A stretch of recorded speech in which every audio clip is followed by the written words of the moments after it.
السلام علیکم ناظرین، اللہ تعالی ہم سب کو بلند درجات عطا فرمائے، اور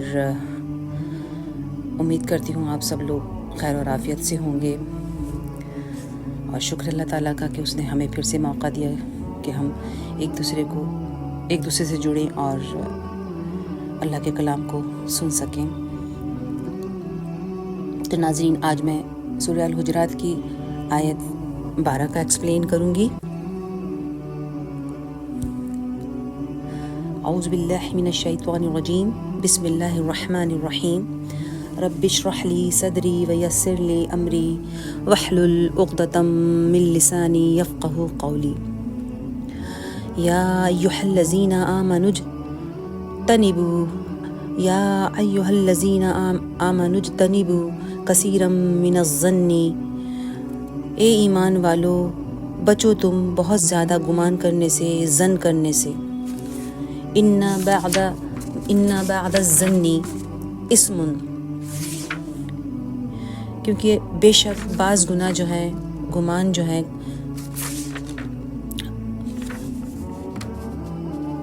بعض گمان جو ہے وہ گناہ ہیں۔ ولا تجسسوا، اور نہیں تم تجسس کرو یعنی ٹو میں رہو۔ ولا یغتب بعضکم بعضا، اور نہ غیبت کرے بعض تمہارا بعض کی۔ ایحب احدکم، کیا پسند کرتا ہے تم میں سے کوئی؟ اللہ تعالیٰ کہہ رہے ہیں ایحب احدکم، کیا پسند کرتا ہے تم میں سے کوئی؟ ان یاکل لحم اخیہ، کہ وہ کھائے گوشت اپنے اخیہ میتن، مردہ بھائی کا۔ فکرہتموہ، پس تم نہ پسند کرتے ہو اسے۔ واتقوا اللہ، اور ڈرو اللہ سے۔ ان اللہ تواب الرحیم، بے شک اللہ بہت توبہ قبول کرنے والا، نہایت رحم کرنے والا ہے۔ تو ناظرین، میں اس آیت کا ایکسپلین کرتی ہوں۔ یہاں اللہ تعالیٰ فرماتے ہیں کہ اے اہل ایمان، ظن کرنے سے بچو۔ بے وجہ کسی کے لیے گمان کرنا، ظن کرنا اور غلط فہمی کسی کے لیے بٹھا لینا، جب تک کہ کوئی بات ظاہر ہی نہیں ہوئی، جب تک کہ کسی کی طرف سے کوئی رویہ سامنے ہی نہ آئے، تو کیونکہ کسی کے بارے میں غلط گمانی گناہ ہے، گناہ کے درجے تک پہنچ جاتی ہے۔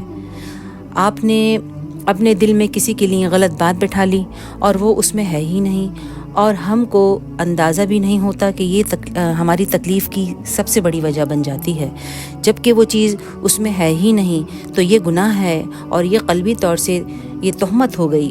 دوسروں کے حالات کی ٹو میں نہ رہو۔ بعض دفعہ ہم بے چین رہتے ہیں کہ اس کے گھر میں کیا چل رہا ہے، کوئی اگر محبت سے رہ رہا ہے تو حسد کرتے ہیں، کیوں رہ رہا ہے، ابھی تک جھگڑا کیوں نہیں ہوا۔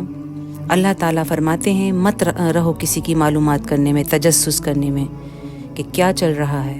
رسول اللہ سے پوچھا گیا کہ اے رسول اللہ، اگر برائی اس میں موجود ہو تو آپ نے فرمایا تب بھی تو وہ غیبت ہے، اور اگر اس میں برائی نہیں ہے تو وہ تہمت ہے۔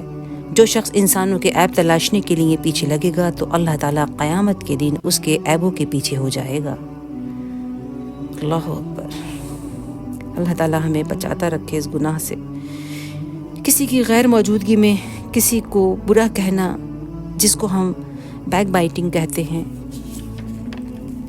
کیونکہ اگر آپ سامنے کریں بائٹ تو نہیں کرنے دیں گے، لیکن اگر کوئی بیک میں کرنے لگے تو آپ ڈیفینس نہیں کر سکتے اپنے آپ کو۔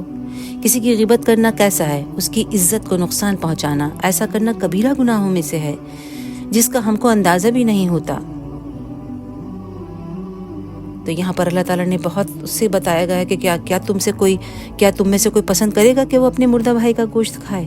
یہ تو تم کو بہت ہی برا لگا، بہت گھن آئی کہ یہ بات کیا کہہ دیا اللہ تعالیٰ۔ اللہ تعالیٰ تو ہمیں قرآن میں جگہ جگہ ہر طرح کی مثالیں دے کر سمجھا رہا ہے، اور ہمارے جو دماغ ہیں ان میں آتی ہی نہیں یہ بات، اور آتی بھی ہے تو کس کو فکر؟ کوئی شخص اپنے مردہ بھائی کا گوشت کھانا پسند نہیں کرے گا، لیکن اخلاقی سطح پر ہم سب یہی کام کرتے ہیں۔ پہلے یہ مردہ بھائی کی مثال مجھ کو بھی سمجھ نہیں آتی تھی، لیکن جب میں نے غور کیا تو سمجھ آئی، یعنی آپ اپنے مردہ بھائی کا گوشت کہیں سے بھی کاٹ کر کھا لیں، کہیں سے بھی اس کی بوٹی کاٹ لیں، وہ جواب میں آپ سے کچھ نہیں کہے گا۔ ٹھیک اسی طرح اللہ تعالیٰ نے ہمیں سمجھایا ہے کہ اگر تم کسی کی پیٹھ پیچھے غیبت کرتے ہو، برائی کرتے ہو، جبکہ وہ بندہ موجود ہی نہیں ہے، تو آپ سے اپنے بارے میں کیا کہے گا؟ کچھ نہیں کہے گا نا۔ اگر وہ بات سامنے ہوتی تو اپنا ڈیفینس بھی کر سکتا تھا، ہو سکتا تھا وہ آپ کی غلط فہمی کو دور کرے، اور وہ ہو سکتا تھا کہتا کہ تم نے تو یہ بات غلط سنی ہے اور ایسی بات تھی ہی نہیں۔ لیکن تم کو دوسروں کی بات میں دلچسپی ہی کیوں، اتنا تجسس ہی کیوں؟ کل قیامت کے دن، حساب کتاب کے دن تم نہیں بولو گے، تمہارے خلاف جسم کے اعضاء بولیں گے۔ لوگوں، اللہ کا تقوی اختیار کرو، اور اللہ توبہ کو قبول کرنے والا ہے، رحم فرمانے والا ہے، اور غیبت سننا بھی غیبت کرنے کے برابر ہے۔ تو ناظرین، حل کیا ہے؟ جب بھی کوئی غیبت کرے تو آپ اپنے چہرے کے تاثرات کو بدل دیں، جس سے غیبت کرنے والے کو انکریجمنٹ کم ہو، یا ٹاپک بدل دیں۔ ہاں، اگر کوئی واقعتاً مظلوم ہے، ظلم ہو رہا ہے، تو اس کو پورا حق ہے کہ وہ اپنے مسئلے کو عدالت تک لے جائے، اور اس سے بھی پہلے وہ یہ کوشش کرے کہ وہ اپنی بات کسی قابل اعتبار بندے سے کرے، جہاں سے اس کو اچھا مشورہ ملے اور اس کے مسئلے کا حل ملے۔ قرآن میں آتا ہے، نہیں پسند کرتا اللہ کھلم کھلا کسی کی برائی کرنا، یہ قولی برائی ہے۔ مجھے تجسس کی کیا ضرورت کہ میرے بارے میں کوئی کیا کہہ رہا ہے؟ جب آپ اپنا معاملہ اللہ کے سپرد کر دیں گے تو اس بات میں آپ کو دلچسپی ہی نہیں رہے گی۔ کوئی آپ کو لے کر کتنا ہی برا کہے، کتنا ہی برا منصوبہ بنائے، اگر اللہ نہ چاہے تو آپ کو کوئی نقصان نہیں پہنچا سکتا، اور اسی طرح نہ ہی فائدہ۔ پھر غم کس بات کا؟ اکثر آپ نے دیکھا ہوگا، جو لوگ دوسروں کے لیے گڑھا کھودتے ہیں وہ خود ہی گڑھے میں گر جاتے ہیں۔ کم گفتگو کرنا بھی اس مسئلے کا حل ہے، دوسرا صبر کرنا۔ اینڈ اگر انسان یہ بات یاد رکھے کہ کسی برائی کرنے سے نیکیاں ضائع ہو جاتی ہیں، تو یہ بات بھی کافی مددگار ثابت ہوگی۔ کون چاہے گا اس کے چیک بک یا اس کے کریڈٹ کارڈ کی حفاظت نہ کی جائے، یا اس کی حفاظت نہ ہو؟